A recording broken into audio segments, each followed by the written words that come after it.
Olá, hoje nós estamos aqui para meditarmos um pouquinho mais no livro de Gênesis.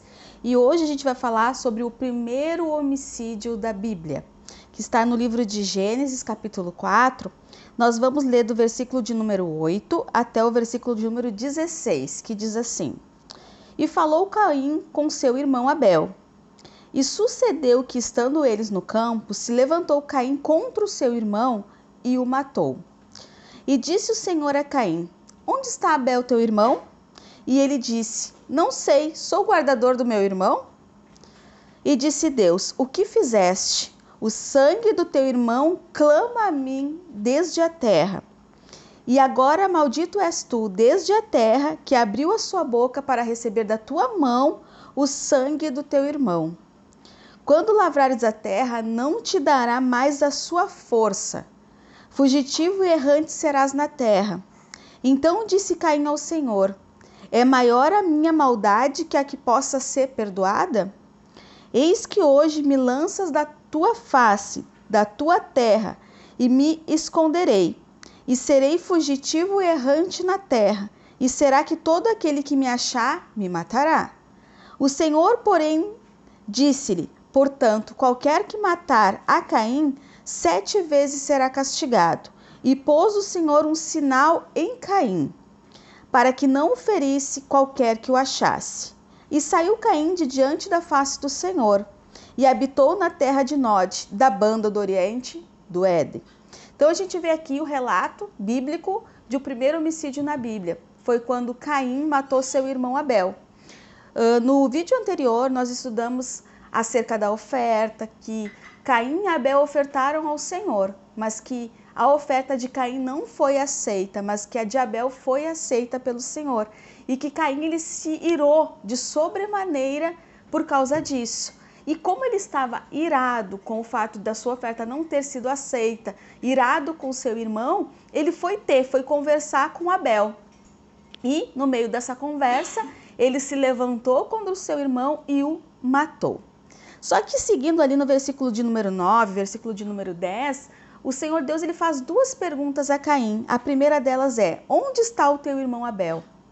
E Caim disse o quê? Não sei, sou guardador do meu irmão? Ou seja, Caim, além de não falar a verdade, ainda foi o quê? Ríspido, ignorante com o Senhor, perguntando o quê? Por acaso eu sou guardador? Em algumas traduções vai dizer o quê? Eu sou o tutor do meu irmão? Por acaso eu tenho que saber onde ele está? Depois o Senhor faz outra pergunta: O que fizeste? Porque o sangue do teu irmão clama desde a terra.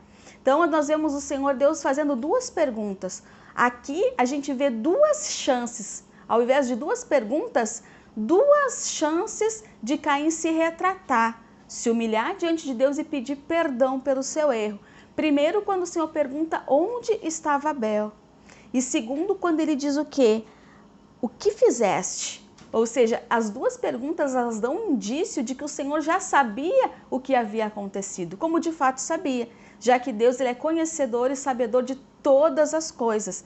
Ele já sabia o que tinha acontecido a Abel, o que Caim tinha feito com seu irmão Abel. E ainda assim, Caim não fala a verdade. Ou seja, na nossa vida também é assim. Por diversas vezes, quando nós erramos, o Senhor nos dá oportunidades de nos arrependermos. Mas a gente acha muito mais fácil ficar quieto ou até mesmo inventar uma mentira, quando muitas das vezes é assim. Para a gente sustentar uma mentira falada, é necessário várias outras mentiras. E a gente vê seguindo o quê?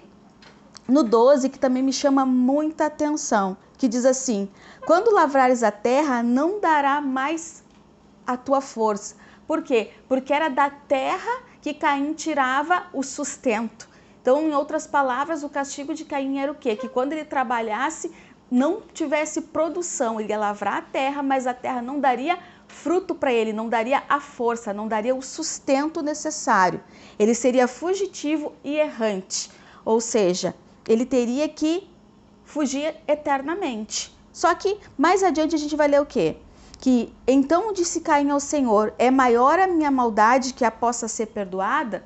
Em algumas traduções vai dizer o quê? Que Caim pergunta: a minha maldade é maior do que essa? É maior do que o Senhor pode suportar?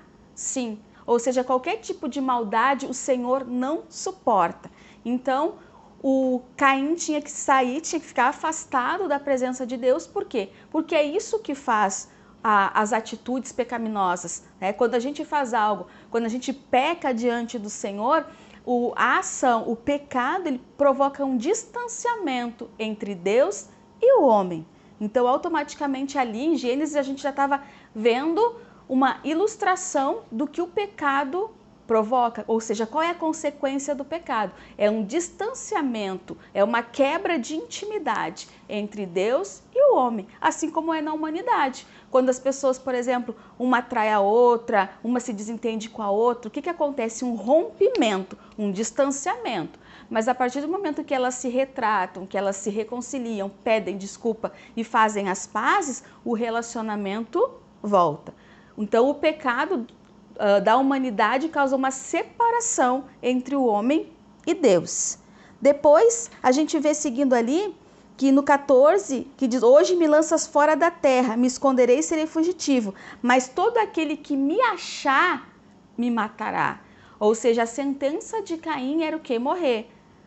Ele disse o quê? Se qualquer um que me achar vai me matar, eu vou morrer. E aí, mais uma vez, o Senhor usa de misericórdia, assim como a gente viu lá no jardim, quando o Senhor tirou Adão e Eva do jardim do Éden, eles não estavam punindo, castigando, era mais um ato de amor, porque se eles continuassem lá no jardim, eles viveriam eternamente distante da presença de Deus. E aqui nós vemos novamente o Senhor usando de misericórdia. Como? Quando o versículo diz assim que 15 diz que o Senhor pôs um sinal em Caim, ou seja, com aquele sinal, todos aqueles que vissem a Caim não poderiam matá-lo. Então, mais uma vez a gente vê o amor de Deus e a misericórdia de Deus sobre as nossas vidas. A palavra vai dizer o quê? Que as misericórdias do Senhor se renovam todos os dias. E é por causa da sua misericórdia que nós não somos consumidos. E a gente vê isso retratado aqui em Caim. Porque se Deus não tivesse colocado um sinal em Caim, ele haveria sido o quê? Consumido, ele teria morrido. Mas a misericórdia do Senhor que caiu sobre a vida dele, colocando um sinal, fez com que ele não fosse consumido, com que ele não morresse pelo fato de ter assassinado seu irmão. Amém? Espero que essa palavra tenha edificado a sua vida e Deus lhe abençoe.